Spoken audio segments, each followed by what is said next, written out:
OCE firmó este viernes el contrato con el Banco de Desarrollo de América Latina y el Caribe para un préstamo de $130 millones que financiará la construcción de la represa sobre el arroyo Casupá, una obra que se considera estratégica para fortalecer la seguridad hídrica del sistema metropolitano y que estaría operativa en 2029. Desde OCE anunciaron además el inicio de obras de saneamiento en Paysandú, Mercedes, Maldonado y Rivera.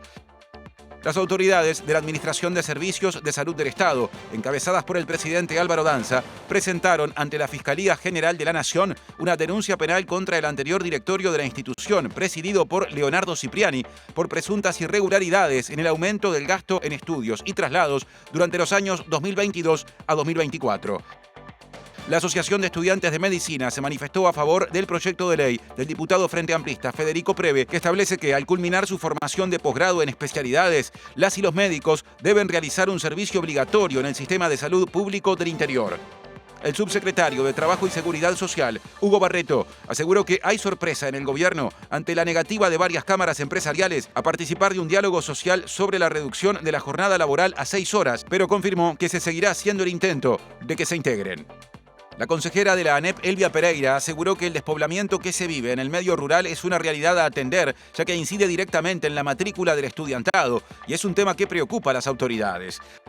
La Organización Mundial de la Salud subió el nivel de riesgo a muy alto ante el brote de ébola en África Central. Ya son más de 80 los casos confirmados y se intenta controlar el contagio en medio de una zona en guerra.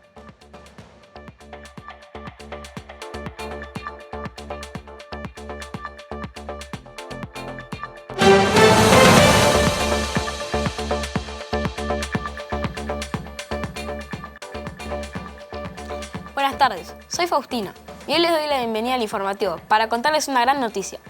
Mañana se juega el partido más importante, el de la infancia. Necesitamos que todos y todas se pongan la camiseta de UNICEF para que los niños, niñas y adolescentes de Uruguay y el mundo tengan más oportunidades. Ya se sumaron futbolistas, comunicadores y artistas. Mirá. Ser de Uruguay es saber más que nadie lo que es jugar contracorriente. Como tantos niños, niñas y adolescentes que todos los días salen a la cancha a enfrentar la pobreza. En canchas imposibles, en partidos que se hacen cuesta arriba porque son víctimas de violencia. Cuando por no poder terminar la educación quedan fuera del partido. O cuando sienten que lo que enfrentan es imposible de vencer. Ahí, en equipo, podemos darles herramientas para que no tengan que jugar ese partido sin apoyo. Para que se rompan los muros y que todos los niños y adolescentes tengan las mismas oportunidades. Para avanzar en que todos puedan crecer con personas adultas que cuiden. Para que sepan que pueden ganar este partido.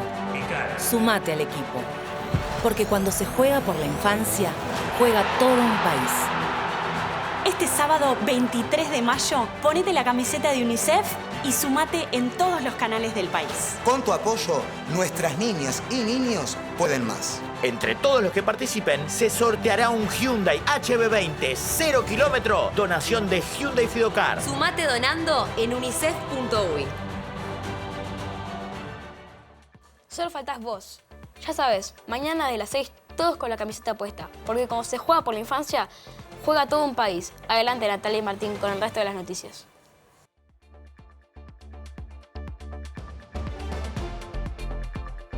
Qué grande, Faustino. Muchas gracias. Por supuesto que apoyamos esa causa de UNICEF. Hoy no está Nati aquí en estudios, está Mariana Abreu. Le mandamos un saludo grande a Natalia. Le damos la bienvenida al resto de la audiencia y con Mariana tenemos una hora de información por delante. ¿Cómo te va, Mari? Muy bien, ¿y vos? Un Todo gusto bien. acompañarte, un gusto acompañarlos. Y luego del saludo a Natalia Noés, comenzamos con el desarrollo informativo. Ya mismo empezamos con la información. Les contamos que las autoridades de ACE, encabezadas por el presidente Álvaro Danza y el asesor letrado Ramiro Olmos, presentaron este mediodía en la Fiscalía General de la Nación una denuncia penal contra integrantes del directorio que se desempeñaron en el periodo pasado, entre quienes figura el expresidente Leonardo Cipriani, por presuntas irregularidades en la gestión.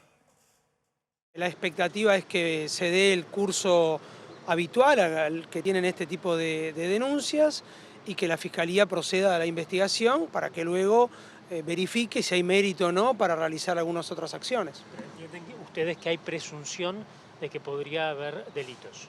Nosotros entendemos del procedimiento administrativo que hizo ACE, que fue una auditoría y posteriormente una investigación administrativa que llevó como 6 meses, entendemos que hay algunos elementos que generan la obligación de presentar denuncias. Lo que se ha objetivado de las investigaciones, que ha sido público, evidentemente tiene que ver con algunos convenios que no se controlaron de la manera adecuada, tiene que ver con la erogación de gastos por parte de la Administración de Servicios de Salud del Estado que no se controlaron de la manera adecuada y tiene que ver fundamentalmente con esas cuestiones, ¿verdad? Gastos no controlados, gastos intervenidos sistemáticamente por el Tribunal de Cuentas y compras directas por montos significativos que no fueron, en nuestra opinión y en opinión de los procedimientos administrativos que se hicieron, porque mi opinión acá es absolutamente secundaria, que no fueron adecuadamente controlados.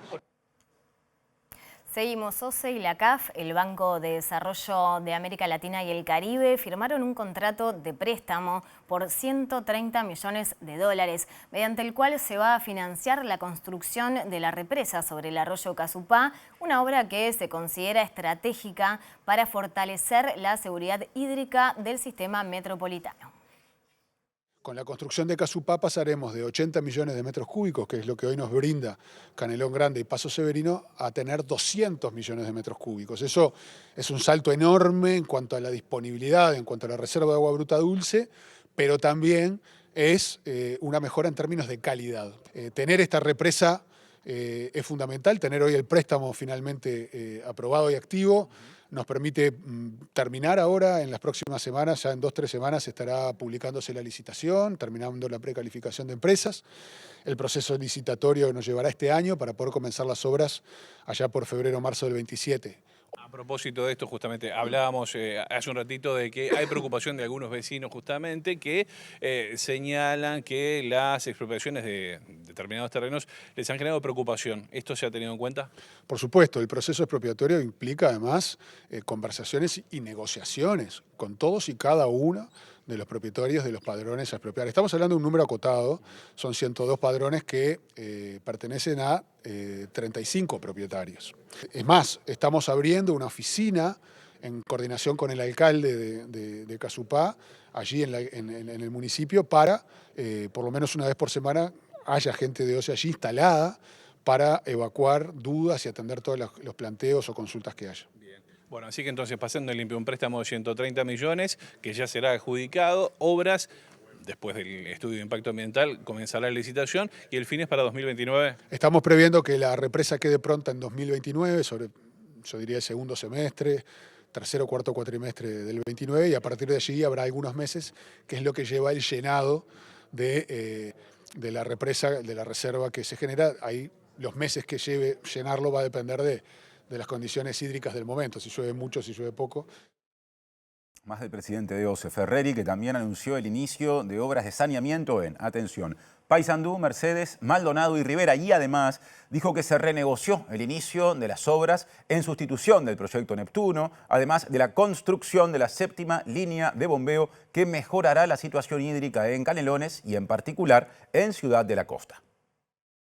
Esta es una semana de concreciones para OCE, luego de un año intenso de trabajo. Empezamos a concretar proyectos. Esta semana anunciamos en Paysandú 19 millones de dólares de obras de saneamiento para Guichón y Quebracho, junto al intendente Olivera. Junto al intendente Besosi en Soriano anunciamos 40 millones de dólares de inversión en saneamiento, junto a Besosi para Mercedes, en particular para la ciudad de Mercedes. La semana que viene anunciaremos 35 millones de dólares de obras de saneamiento junto al intendente Maldonado, 13 millones de dólares en Rivera, y anunciaremos también más de 10 millones de dólares de obras en Tacuarembó. En agua potable estamos avanzando en 3 frentes bien grandes. Uno fue la renegociación del proyecto Neptuno, que sobre el segundo semestre del año comenzarán las obras para la construcción de la nueva planta en aguas corrientes. Más sobre fin de año comenzará la construcción de la 7ª línea de bombeo, la línea de aducción, que nos permitirá aliviar mucho el abastecimiento de agua potable para una zona grande de Canelones y con potencial también para abastecer parte de Ciudad de la Costa.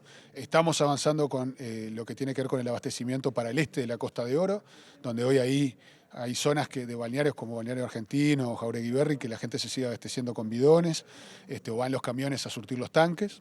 Y particularmente un proyecto central, pero que forma parte de ese sistema que estamos queriendo robustecer y construir, es poder aumentar las reservas de agua bruta dulce. Cambiamos de asunto. El ministro de Ganadería, Agricultura y Pesca, Alfredo Frati, celebró que Uruguay haya accedido al 63% de la primera cuota de exportación de arroz del Mercosur a la Unión Europea desde la entrada en vigencia del acuerdo entre los bloques y atribuyó el logro a la Asociación de Cultivadores de Arroz. Tiene mucho que ver la seriedad esa gremial, la integración del rubro y bueno, y esa agilidad para moverse en un sistema que no es el que nosotros hubiésemos preferido, porque es el primero que llega, el primero se sirve, pero creo que esto nos posiciona bien para negociar a futuro, ¿no? Nosotros en septiembre habrá que negociar cómo seguimos para adelante con el Mercosur.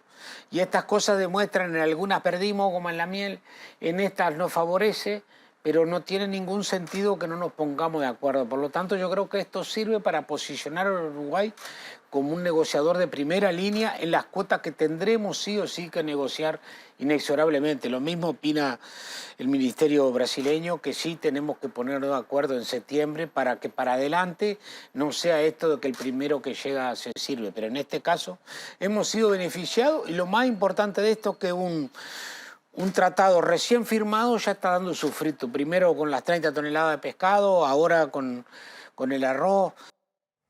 Otro asunto, una delegación de la Confederación de Sindicatos Industriales mantuvo una reunión con la subsecretaria de Relaciones Exteriores, Valeria Zuccasi, ante la preocupación por el proceso de adhesión al Acuerdo Transpacífico, en este caso, y la delegación sindical aseguró que la vicecanciller demostró voluntad de trabajar en conjunto para mejorar condiciones que podrían impactar en los puestos de trabajo de algunos sectores. Consideramos que si no discutimos las mejoras, las salvaguardas necesarias y el blindaje, por ejemplo, de compras públicas y empresas públicas, solamente dos ejemplos, vamos a tener perjuicios muy importantes, negativos a nuestro país. Podríamos tener cientos de puestos de trabajo perdidos cuando esto empiece a implementarse, ¿no? Si el acuerdo transpacífico nos adherimos así como está, estamos en contra. Así de claro, porque nos va a liquidar cientos de puestos de trabajo.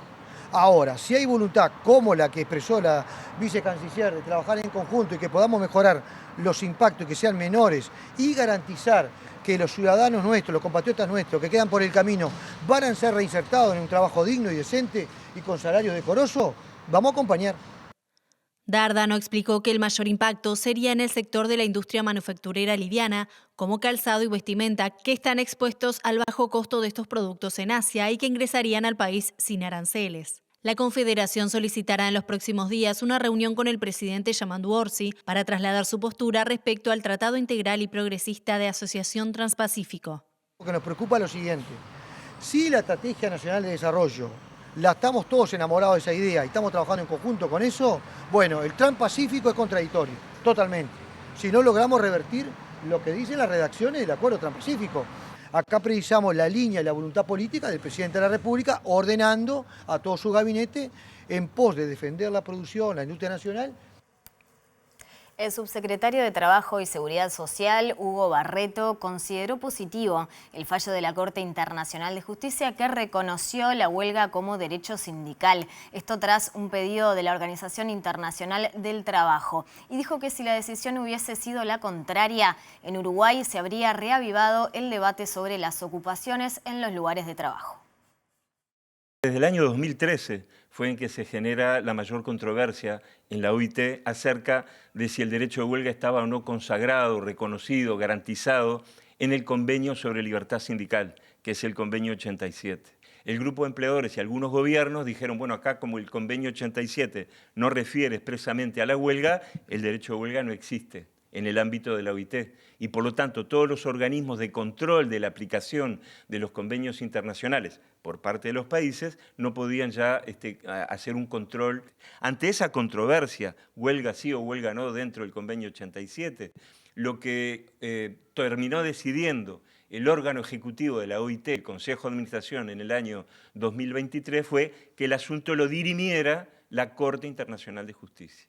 Y la Corte Internacional de Justicia entonces se pronunció en el día de ayer en el mismo sentido que siempre lo habían entendido los organismos de control de la OIT y que siempre lo habían entendido países como el nuestro, como Uruguay. Barreto explicó que la huelga como derecho sindical no está ni estuvo cuestionada en Uruguay durante la controversia en la OIT, pero remarcó que un fallo contrario de la Corte Internacional hubiese reavivado la polémica sobre las ocupaciones. Si la Corte hubiera dicho, bueno, el derecho de huelga no está comprendido en el Convenio 87 y por lo tanto ese debate acerca de las ocupaciones, si son parte o no de la huelga, hubiera sí tenido un impacto en un sentido negacionista, en un sentido, diríamos, que le hubiera quitado a esa modalidad del derecho de huelga y al derecho de huelga en su conjunto, diríamos, el soporte que significa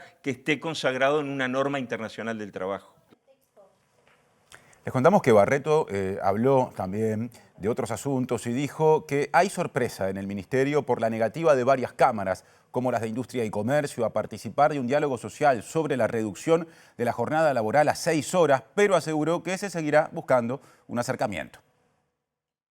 Del Consejo Superior Tripartito, donde definitivamente había que tomar una determinación acerca del inicio efectivo de esas negociaciones, ese tratamiento, de ese diálogo, bueno, allí nos vimos sorprendidos porque las cámaras de industria, la Cámara de Comercio, etcétera, no todas, pero estas cámaras más alguna otra, diríamos, nos comunicaron en esa oportunidad que no iban a participar del diálogo. Diríamos que no contribuye ciertamente al diálogo en su dimensión importante que tiene a los efectos del desarrollo democrático y de las consultas en nuestro país. Hubiéramos esperado otra actitud. No mencionaste la construcción, por ejemplo. ¿Qué pasa con ese sector? Claro, hay sectores que sí aceptaron trabajar tripartitamente para evaluar, para discutir, eventualmente acordar, si fuera el caso,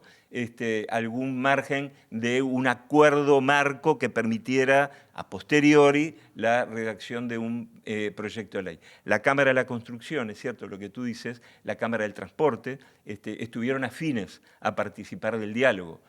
Otras cámaras no estuvieron, lo que yo entiendo que es como una especie de privación de un derecho que uno tiene a dialogar y a defender sus posiciones con argumentos y legítimamente. Pasamos a otro asunto. El presidente del directorio del Partido Nacional, Álvaro Delgado, dijo que se reunió con el intendente de Cerro Largo, el nacionalista Cristian Morel, y su antecesor, también blanco, José Yurramendi, y les pidió que cuiden al partido debido a las diferencias surgidas entre ambos, luego de que el gobierno departamental presentara una denuncia por presuntas irregularidades en la gestión anterior. Yo hablé con los dos en el día de ayer, le pedí que cada uno sea responsable, sobre todo en sus declaraciones, en sus actitudes y en sus declaraciones, que cuiden al partido y que cuiden a Cerro Largo. Es verdad que hay un proceso que estaba anunciado en la campaña electoral de auditoría, también es verdad que esto lo que genera es una investigación administrativa. Intuir qué cosas genera, qué consecuencias tiene la investigación administrativa, la verdad, me parece que no es el camino. Por eso lo que le pedimos es prudencia, no son información que llegó al directorio ni para que la trate, ni corresponde al directorio laudarla. Es una acción de un gobierno anunciada en la campaña electoral, pero que en realidad genera una investigación administrativa de algunos hechos. Veremos qué resultado trae. Cambiamos de asunto. Este viernes el secretario de la Presidencia, Alejandro Sánchez, y la ministra de Transporte y Obras Públicas, Lucía Echeverri, visitaron el predio de la Estación Central General Artigas. Este espacio, con valor patrimonial por su historia y su arquitectura, se ubica en una zona estratégica de la capital. Vienen avanzando trabajos que tienen que ver con la limpieza, la iluminación, el cercado, ¿verdad? Y evaluaciones que están haciendo equipos técnicos del Ministerio a los efectos, primero, de generar un un mejor acondicionamiento después de tanto tiempo, digamos, de recuperado, y fundamentalmente avanzar a partir de un equipo que se ha conformado con Presidencia de la República, Secretario de Presidencia, el Ministerio de Transporte, y se integra también el Ministerio de Vivienda, a los efectos de ver, bueno, cómo rápidamente podemos poner en gestión la recepción de propuestas, digamos, para, bueno, poner en valor no solamente la estación central, sino toda esa zona, ¿no? Es decir, además del valor patrimonial, de la memoria emotiva de la estación, está en un punto clave de la ciudad, con todos los servicios. Eso permitiría jerarquizar toda esa zona y generar realmente un polo atractor de otras inversiones que nos parece que es muy importante para el país y para la gente. Les contamos que tras confirmarse el primer procedimiento de eutanasia legal en nuestro país, luego de emitido el decreto reglamentario por parte del Ministerio de Salud Pública el pasado 20 de abril, desde la organización Empatía Uruguay, que es un colectivo civil a favor del derecho a la eutanasia y a la muerte digna, denuncian que en algunos prestadores de salud sigue habiendo obstáculos para la aplicación de la norma. Para nosotros es también la culminación de un proceso, porque quiere decir que la ley se está empezando a aplicar y que las personas están empezando a tener acceso al derecho que la ley les reconoce. Sí es la confirmación de que lo que se votó y el ministerio hizo su decreto y demás, bueno, hoy se hace realidad, así que también es de alivio de que se haya podido aplicar. Nos llegan consultas, hay algunos que son solo alguna consulta concreta, incluso de personas del exterior que preguntan si ellos vienen, pueden obtener la eutanasia, les tenemos que decir que no, que es solo para residentes o ciudadanos. Y después algunos casos sí, de personas que nosotros ya teníamos contacto antes o personas que nos escribieron por primera vez para preguntarnos qué cosas tienen derecho, si les pueden negar, si les pueden trancar, y en ese sentido no todos los procedimientos han sido con tanta celeridad como nos habría gustado. Sabemos que es un momento de aprendizajes de todos los servicios de salud, de todas las mutualistas, pero bueno, la ley es la ley, el decreto es el decreto y ya debería ser una realidad que no tenga estos obstáculos, demoras con los plazos o, por ejemplo, que los médicos no quieran registrar en primera instancia la solicitud como corresponde. Cuestiones así que hoy en día no son objeto de alarma, pero sí de estar atentos a que, bueno, que no se convierta en el lugar común la demora o como la negativa a registrar. Creo que lo importante es que no se convierta en un espectáculo o en una cuestión amarillista, sino que sea justamente el respeto que las personas merecen, que lo tengan y poder morir con sus valores y de la manera que ellas desean. Bueno, la mayor parte de las veces no va a ser en público, ¿sí? Entonces está perfecto que bueno, no nos hayamos enterado de algunos casos y no nos enteremos de los que vengan. Tema vinculado a la medicina. La Asociación de Estudiantes de esa carrera se manifestó a favor del proyecto de ley del diputado Frente Amplista Federico Preve, que propone que quienes culminen su formación de posgrado en especialidades médicas realicen un servicio obligatorio en centros de salud públicos del interior. Mañana sábado desde la hora 11:30 en el Paraninfo de la Universidad, con participación del diputado Federico Preve, la Asociación de Estudiantes de Medicina realizará un conversatorio para analizar el tema que ha generado diferencias entre las diferentes corrientes de opinión de los estudiantes. Nosotros nos manifestamos en una primera instancia a favor del proyecto de ley. Vemos con muy buenos ojos que este proyecto de ley pone en el centro de la discusión política y en la discusión del debate político el derecho a la salud, que es un derecho que ha sido postergado de alguna forma, sobre todo por esta cuestión de la inequidad territorial que hay a muchos lugares del interior del país. Hay personas que no pueden acceder a un especialista y esto a nosotros nos preocupa porque creemos que no nos podemos dar el lujo en un país de 3 millones de habitantes tan chiquito como el nuestro de no llegar a estas poblaciones. Entonces vimos esto con muy buenos ojos. En nuestra facultad hay distintas opiniones, hay algunas agrupaciones, nosotros somos el centro, somos un centro de estudiantes, pero funcionamos como agrupación porque hay otras. que se manifestaron rotundamente en contra del proyecto, por la cuestión de la obligatoriedad. Nosotros, con respecto a ese punto, tenemos distintas visiones, no nos manifestamos rotundamente en contra ni a favor de esta cuestión, porque tenemos matices. Hay quienes piensan que la obligatoriedad es algo positivo, hay quienes creemos que hay buenas razones para que no sea obligatorio, para que exista la posibilidad de optar si hacerlo o no. O sea, entendemos que hay buenas razones, por ejemplo, el arraigo que muchas personas tienen en el interior, la oportunidad laboral para algunas personas que podrían optar por ello, y también que en el fondo creemos que también no está bueno, no nos gustaría ser atendidos por alguien que no tiene ganas de estar allí. Presenta Antel. El futuro lo creamos juntos. Hora de salir del estudio y darle paso a nuestro compañero Diego Martini. Diego, adelante, ¿en dónde andás? ¿Qué tal, Mariana, Martín? Buenas tardes para todas y todos. Así es, vamos a conversar sobre un tema que se viene dando y que genera enorme preocupación en torno a toda la sociedad, que tiene que ver con los casos de abuso sexual a niños, niñas y menores de edad. Hablamos de adolescentes, y esto se une a algunos casos que han surgido también en las últimas horas, pero algunos casos que venimos siguiendo. Hoy, por ejemplo, se logró una condena tras un acuerdo de abreviado de una persona, un hombre de casi 50 años, que estaba siendo buscado en la zona del Prado porque se estaba vinculando con jóvenes menores de edad, entre 13 y 17 años, con la promesa de una foto, de una publicación, etcétera, y tenía más de 14 denuncias por acoso y abuso sexual. Esto se une también a un caso de un hombre en Las Piedras que fue condenado también por abusar de una niña de 12 años tras haberla contactado a través de redes. Y recordemos también un caso muy conocido de un hombre que captaba a jóvenes y a niños, niñas y adolescentes a través de un juego, una plataforma, y había cometido varios casos de abuso sexual. Para hablar de esto estamos con Victoria Marichal, que es psicóloga especializada justamente en estos temas. Gracias, Victoria, por estos minutos. Y bueno, esto parecería sorprender mucho las formas en las que se termina dando, sobre todo con los mecanismos o con campañas que se han intentado realizar para concientizar. Sí, me parece que todavía estamos lejos de una concientización de la sociedad de la importancia que tiene esta problemática, no solamente de la frecuencia con la que suceden estos casos, en los entornos en los que sucede, sino también, bueno, qué pasa, y me parece que la cuestión de la reparación es algo que sigue estando como sumamente invisibilizado, que es, ¿qué pasa? Ahora esta persona, bueno, se logró una condena y hay como una respuesta de la justicia, en este caso. ¿Qué pasa con esas gurisas, con esos gurises que vivieron estas situaciones? ¿Qué respuestas de reparación tenemos también, ¿no?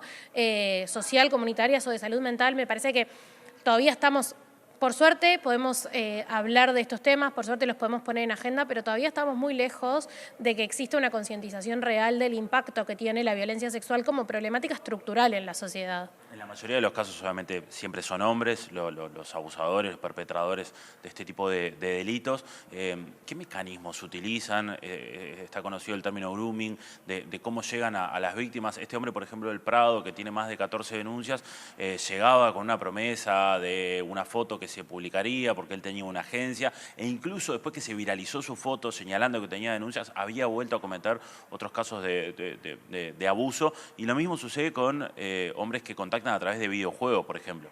Sí, el grooming o el grooming digital, cuando sucede en ámbitos digitales, tiene un poco estas características, ¿no? Primero, existe como un establecimiento de un vínculo de confianza, de acercamiento. Después que ese acercamiento se da, lo que empieza a pasar es que empieza a haber como un aislamiento del resto de las redes de ese niño, de esa niña o de ese adolescente, ¿no? Es como, bueno, el resto son malos y yo estoy acá para escucharte y para cuidarte. Después que sucede eso, empieza a haber como una valoración de riesgos en general. Alguien sabe que me conoces, alguien sabe que estamos hablando, quiénes saben que jugás a este juego, y empezar a generar alertas en esa infancia o adolescencia para que no transmita lo que sucede. Después, la temática sexual empieza a introducirse de forma paulatina, no es que lo primero que sucede es un pedido de una fotografía o una situación explícita o visible de violencia sexual, sino que se empieza como a introducir la temática para después sí que ocurra una manifestación más visible. Es importante entender que la violencia sexual empieza desde el primer momento, ¿no? En el momento en el que esta persona con estas intenciones empieza a acercarse a este niño, niña o adolescente, que es responsabilidad de todas las personas que formamos parte de esta sociedad evitar que esto suceda. También entender que esto no solamente sucede con personas desconocidas, que las estadísticas nos dicen que la mayor parte de las personas que ejercen violencia sexual hacia niños, niñas y adolescentes son personas del entorno familiar, de lo intrafamiliar o del entorno de confianza, donde la primera parte de este proceso que yo decía ya está dada, porque la confianza ya está establecida por ser parte del mismo entorno cercano de este niño, niña o adolescente que está siendo víctima de esta situación, y eso va generando que se sienten las bases para que después el abuso ocurra. Victoria, vos lo decías al principio y señalabas, estamos lejos, y cómo puede pasar justamente, o por qué pasa eso de que estamos lejos cuando se han realizado campañas, se ha puesto este tema sobre la mesa, se habla, ahora estamos por ejemplo hablando de este tema en un informativo, en horario central, cuando quizá hace 20 años no se hablaba. ¿Cómo puede pasar que una persona esté caminando libremente por una zona donde seguramente transite mucha gente en determinados horarios liciales o lo que sea, y se acerque a jóvenes y bueno, y nadie vea nada, nadie haya podido evitar esa situación? Yo creo que por suerte estamos pudiendo romper el silencio. Me parece que esa es una victoria también de los movimientos feministas que han podido poner como este tema en agenda y que hemos podido también, las personas que hemos atravesado estas situaciones, que hemos sido víctimas o sobrevivientes de estas situaciones o que hemos denunciado, también poder romper el silencio y como un poco en esto que traía Giselle Pelicot de cambiar la vergüenza de bando. Pero me parece que eso sigue quedando como en un subconjunto de personas dentro de la sociedad, como la información real sobre la problemática.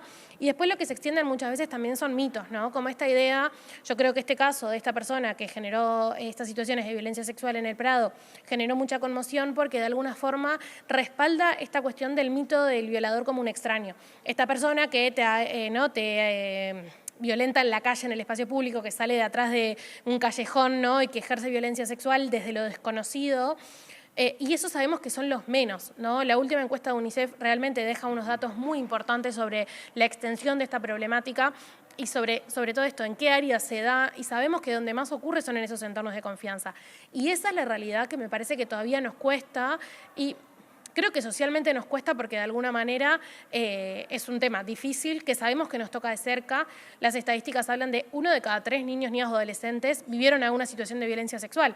Entonces, me parece que ahí aparece como algún mecanismo de querer como alejar esto y verlo afuera, ¿no? Es como, bueno, esto es algo que le pasa a otras personas, que pasa en otros contextos, que pasa en otros lugares, que quienes agreden son monstruos, ¿no? O personas enfermas. Lo ponemos siempre como desde este lugar, primero como de la patologización de la violencia para no hacernos cargo que en realidad estas manifestaciones de violencia sexual son la punta del iceberg de un continuo de situaciones de violencia sexual que ahí atraviesan un montón de creencias que nos van permeando a todas las personas. Por ejemplo, también se me desmificó esto de que sucedía en contextos vulnerables, no solamente pasa ahí. Exacto, sí. Siempre, como la mayoría de los mitos lo que hacen es esto, es alejar esta problemática y decir, bueno, esto es responsabilidad de otras personas o es algo que...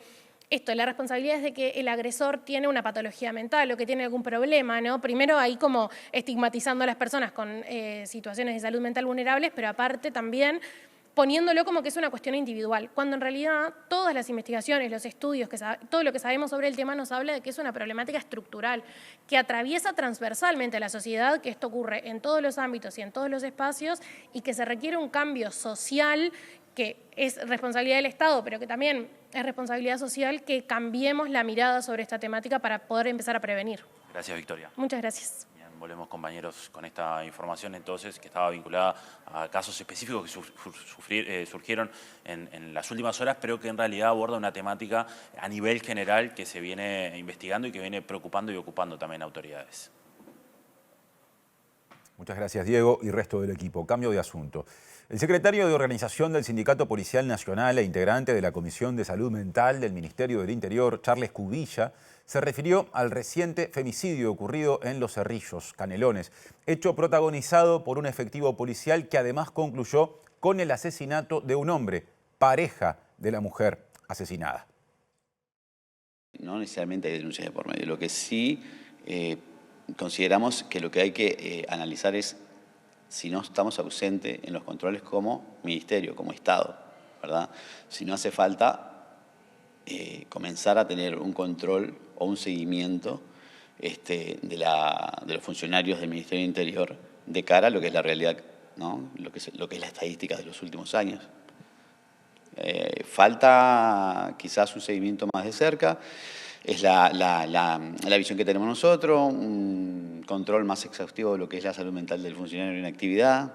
Se está haciendo controles, chequeos de lo que es entrevistas sobre salud mental en el momento, por ejemplo, de realizarse un carnet de salud. Pero lamentablemente, mientras la estadística te siga diciendo que no has mejorado y que seguimos con el mismo problema, no podemos decir que es suficiente. ¿Ah? En esa línea, en realidad, uno tiende a pensar que se tendría que pasar a hacer un tamizaje sobre toda la población. ¿Ah? Que hay personal que está más en riesgo por lo que es lo cotidiano de su labor, sí lo hay. Hay lugares que son más calientes que otros en lo que es la labor policial, ¿tá? Que pueden generar más desgaste en lo emocional. Falta que se realicen políticas más exhaustivas del control de la salud mental. Y seguimos con más información, en este caso educativa, porque la consejera de la ANEP, Elvia Pereira, dijo que el despoblamiento del medio rural incide en la matrícula estudiantil y preocupa a las autoridades. La movilidad de población a nivel rural nacional no es algo actual. El despoblamiento de la ruralidad también impacta en lo que es la matrícula de nuestras escuelas rurales, que es donde tenemos más. Y en este caso también de séptimo, octavo y noveno.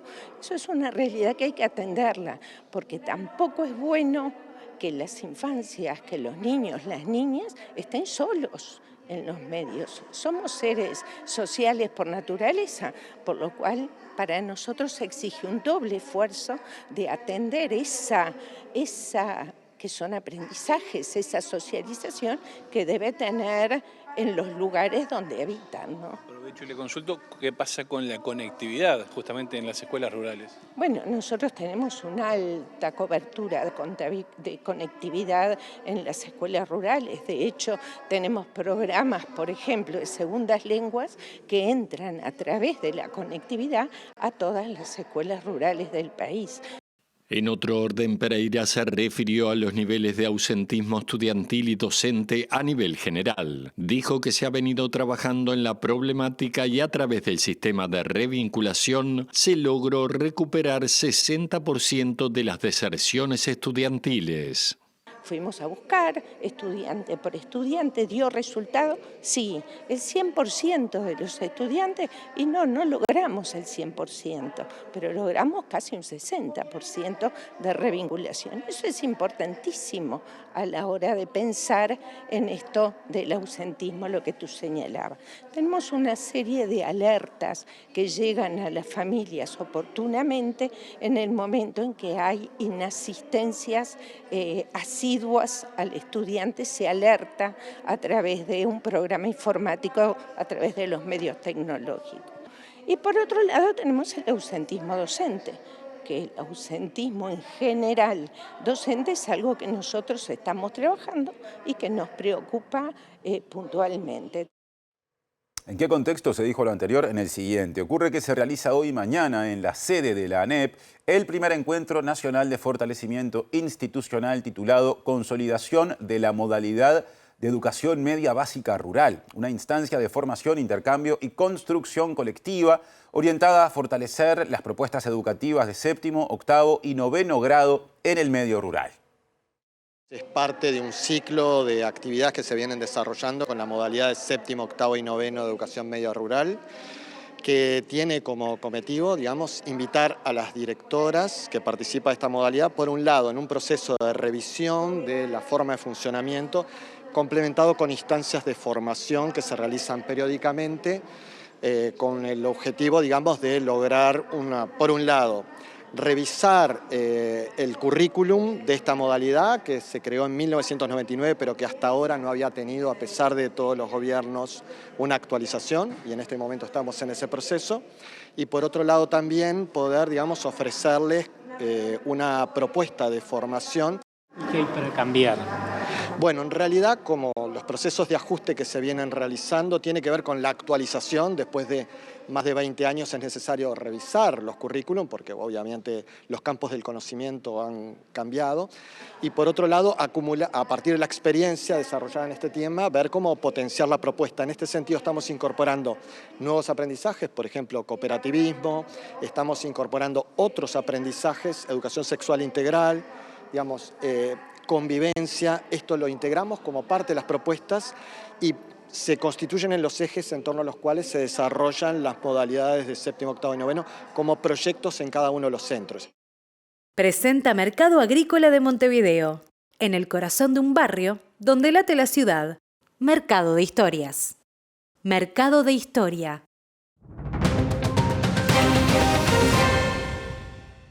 Abrimos el capítulo internacional. La Organización Mundial de la Salud subió de alto a muy alto el nivel de riesgo que presenta el brote de ébola en África Central, donde hay más de 80 casos y se intenta controlar el contagio en una zona en que la guerra complejiza el tratamiento.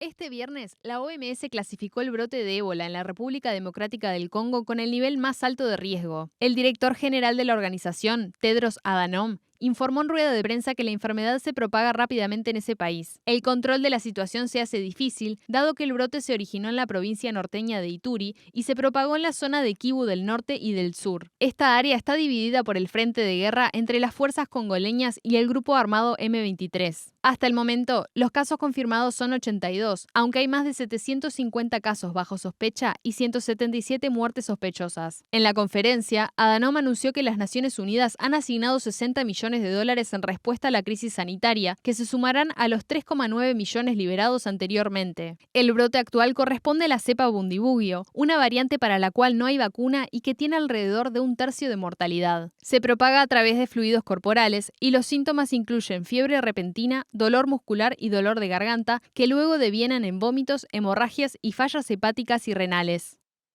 Irán y Estados Unidos continúan negociando un fin a la guerra con Pakistán y Qatar como países mediadores y de momento el fin del conflicto parece incierto, con tensiones en Hormuz y ataques al Líbano pese al alto al fuego. Continúan las negociaciones para ponerle fin a la guerra en Irán, aunque sin grandes avances. En Teherán se encuentra el jefe militar pakistaní, Asim Munir, dado que ese país está oficiando de mediador en las charlas. En la capital persa también está presente una delegación catarí con ese mismo propósito. Aún así, el portavoz del Ministerio de Relaciones Exteriores iraní dijo este viernes que no se puede afirmar que un acuerdo con Estados Unidos esté cerca. Los grandes obstáculos continúan siendo las reservas de uranio y el control del estrecho de Hormuz. En tanto, el secretario de Estado estadounidense Marco Rubio dijo que ve un ligero progreso en las conversaciones. En las últimas 24 horas, Irán aseguró haber dado paso a 35 buques por el estrecho, que se suman a los 31 del miércoles y los 26 del martes. Por su parte, el Comando Central de Estados Unidos afirmó que tiene efectivos militares con máxima preparación en Medio Oriente para hacer cumplir el bloqueo contra los puertos iraníes. En el frente libanés se produjo otro ataque por parte de Israel, en el que resultaron al menos 6 muertos. Durante la noche, Israel se focalizó en instalaciones sanitarias vinculadas a Hezbolá, a pesar del alto el fuego que rige desde hace semanas. 2 ataques vinculados al crimen organizado provocaron al menos 25 muertes en Honduras, pocos días después de que el Congreso aprobara acciones para combatir la violencia del narcotráfico. Este jueves se produjeron 2 ataques en el norte de Honduras. En uno de ellos, que tuvo lugar en Trujillo, 19 personas fueron ejecutadas con armas largas. En esa zona existe una pugna por parte de 2 bandas rivales que han tomado el control de las plantaciones de palma de una empresa privada. El otro atentado se dio en Omoa, en la frontera con Guatemala, y allí hubo un enfrentamiento entre las fuerzas del orden y una pandilla narco. El saldo de este suceso fue la muerte de 5 agentes y un civil. Esta es una herida más que Honduras no merece. Esto no se olvida y eso no se va a quedar impune. A ese dolor se suma también la pérdida de 5 miembros de nuestra Policía Nacional, a sus familias, a sus compañeros de uniforme y a toda la institución policial. Les expreso nuestra solidaridad, nuestras oraciones y el compromiso absoluto de honrar su memoria con justicia. El presidente de Honduras, Nasri Afura, aseguró que las autoridades encontrarán a los responsables y lograrán sus condenas. Durante la última semana, el Parlamento de Honduras aprobó reformas para el combate a la violencia del crimen organizado. Entre otras cosas, dieron autorización al ejército de realizar tareas de seguridad pública y catalogaron los cárteles de droga como grupos terroristas. En el país centroamericano, la tasa de homicidios es de más de 24 de cada 100.000 habitantes. Presentó Mercado Agrícola de Montevideo, en el corazón de un barrio donde late la ciudad. Mercado de Historias. Mercado de Historia. Desde UTE nunca vamos a pedir contraseñas, códigos o números de tarjeta. Prende la lamparita. Verificá siempre a través de los canales oficiales. Infórmate más en ute.com.uy. Hay un nieto recuperado, como se dice en Argentina, aquí en Montevideo. Asunto que trae desde uno de los móviles Martín Duarte. ¿Cómo andás, Martín? Un saludo para Mariana también por allí. Estamos en la Intendencia de Montevideo, en el Salón Dorado, donde en algunos minutos, a partir de las 20 horas, va a estar comenzando una actividad que se enmarca en este mes de la memoria, mayo, mes de la memoria.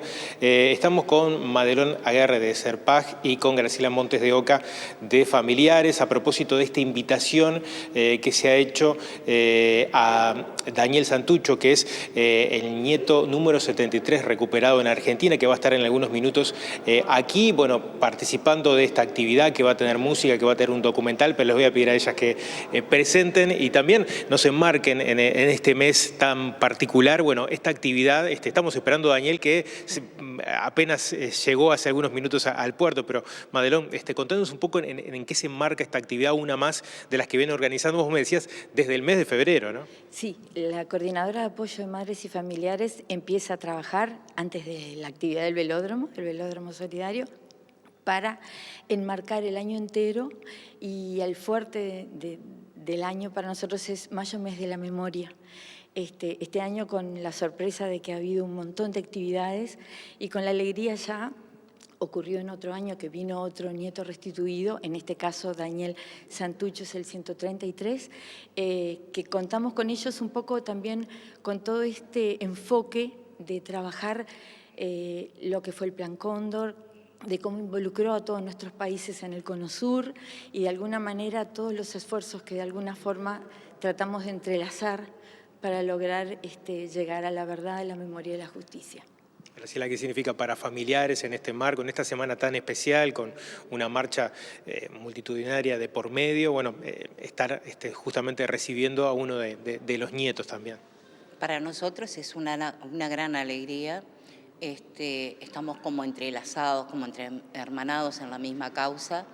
Él viene un poco a desarrollar y contar lo que es la identidad robada de niños, ya que él es un nieto recuperado. Algo que no se dio aquí específicamente con los bebés, ocurrió en Argentina, pero pudimos recuperar a nuestros niños. Y es también hacer conocer a la población lo que significa que te roben tu ser, como quien dice, y recuperarlo cuando ya, como quien dice, estás conformado como otra persona. Conocer la historia de tus padres también es importante, no solo para nosotros, sino para ellos. Y lo recibimos de brazo abierto en este mes. Queremos que la juventud también conozca estos temas porque son lo que vamos a fomentar, sumando con todos los colectivos del interior que han trabajado muchísimo con los jóvenes, esas bases para la no repetición de los delitos de lesa humanidad. ¿Cuántas marchas o actividades llegaron a contabilizar o les llegó reporte en este año? Aproximadamente 80, no solamente en el interior del país, sino también en el exterior. Por ejemplo, hoy llegaron 2 compañeros de Londres que habían adelantado un par de días la concentración junto con otros latinoamericanos, recordando lo que es el 20 de mayo, para poder tener la experiencia de la cual es muy hablada en el exterior y muchas veces no comprenden ese silencio y esa tranquilidad que da la gente y la transmite de esa forma. Entonces querían tener esa experiencia, vinieron a acompañarnos y hoy vinieron a conversar, haciendo ese compromiso que ellos van a seguir manifestándose en Londres y hacer contacto con las demás localidades, mejor dicho, los demás países que en Europa se manifiestan. Madelón, para cerrar, decíamos, estamos en el piso 1,5 de la Intendencia, esto está abierta la invitación para que se puedan arrimar. Contanos en qué va a consistir la actividad, que va a tener música, documental y también la palabra de Daniel, ¿no? Bueno, primero, él va a venir además hoy con nosotros, mañana también va a estar en la Experimental de Malvin presentando su libro. Hoy es una suerte de conversatorio, donde nosotros le vamos a contar lo que venimos haciendo este mes y él va a integrar su testimonio con su documental donde recupera la identidad. Después tenemos el gusto de tener a la virtuosa Carmen Pi con su dulzura para cerrar el espectáculo, así que están todos invitados y con mucho gusto compartir estas experiencias. Bueno, gracias por estos minutos, es muy amable. Les recordamos que estamos aquí en la Intendencia de Montevideo, la entrada es por 18 de julio y el piso 1 y medio es el Salón Dorado, así que bueno, en algunos minutos va a comenzar la actividad. Gracias, Martín, y al resto del equipo. De alguna manera seguimos en tema porque la jueza Andrea Isabel Cora procesó con prisión domiciliaria al militar retirado Tomás Barrera por delitos de privación de libertad, abuso de autoridad y lesiones graves cometidos durante la dictadura civil-militar contra personas presas políticas en Trinidad, Flores. La defensa del imputado ya apeló la decisión.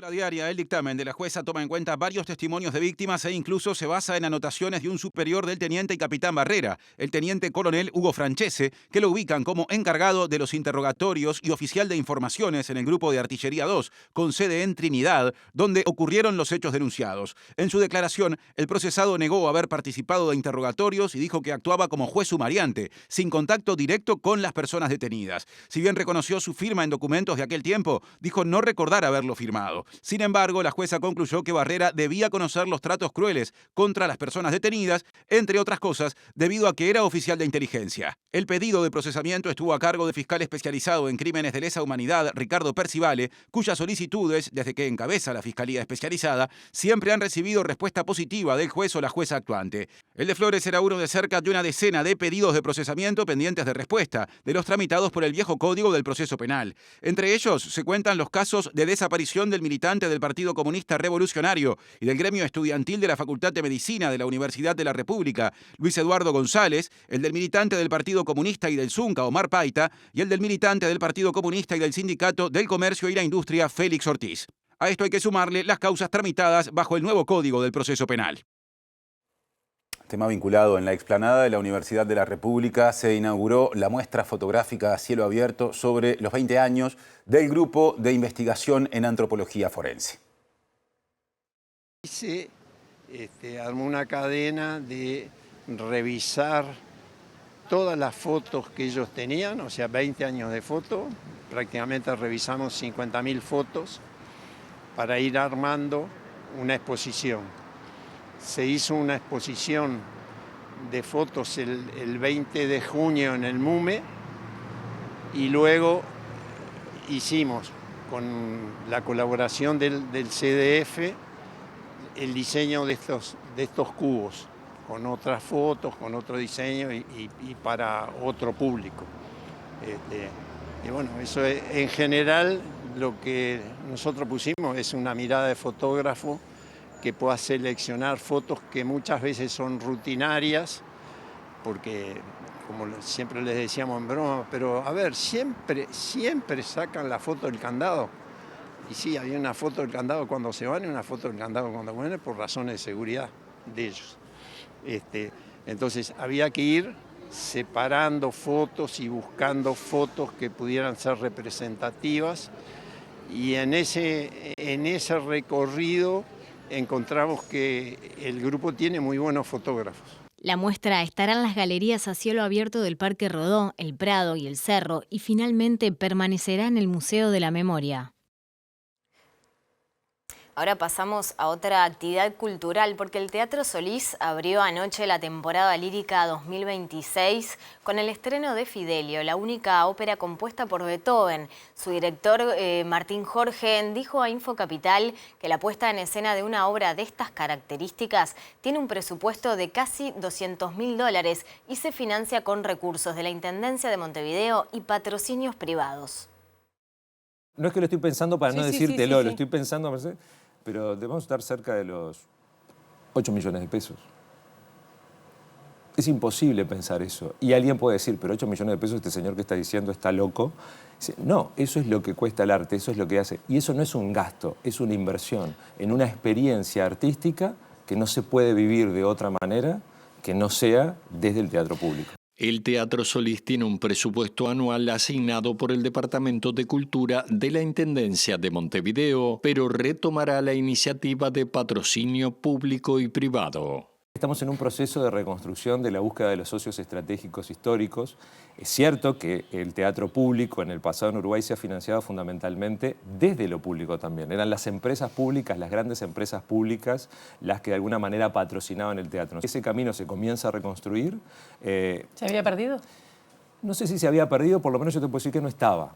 ¿Por qué no estaba? No lo sé. Pero lo estamos buscando, lo estamos reconstruyendo, lo estamos mirando y estamos también siendo cuidadosos de cómo trazamos ese camino. Casi sábado, ya estamos de salida. Vamos a repasar antes de irnos, entre otras cosas, la cotización de algunas monedas en plaza, empezando por el dólar, que bajó en esta jornada. En la compra cerró a 38 pesos con 75 centésimos y en la venta a 41,25. El peso argentino se mantiene en 0,02 y 0,2 compra y venta respectivamente. El real también se mantiene, en este caso en 7,15 y 8,85. El euro bajó a 43,92 valor compra y 49,29 valor venta. Y la unidad indexada, UI, cerró en 6,5469. Y ahora repasamos el pronóstico del tiempo según Inumet. Compartimos en pantalla lo que se prevé para las jornadas próximas. En cuanto al sábado, estará algo nuboso y nuboso, periodos de cubierto. La temperatura mínima será de 4 grados, mientras que la máxima, según Inumet, estará en el entorno de los 14 grados. El domingo estará nuboso, la mínima será de 8 grados, la máxima de 16 grados. Y el lunes se presentará con alguna probabilidad de lluvia. En lo que respecta a las temperaturas extremas, tendremos 10 grados en cuanto a la mínima y 17 grados de máxima. Y llegamos nomás al cierre de una nueva semana y de una nueva edición. Está a punto de comenzar, como siempre, a esta hora, de lunes a viernes, otra edición de Lado B en la pantalla de TV Ciudad. Sí, Info Capital estará en las redes sociales con su actualización informativa y se reencuentra en la pantalla de TV Ciudad el próximo lunes. Muchas gracias, María. Hasta la próxima. Hasta la próxima, que pasen muy bien. Pasen lindo.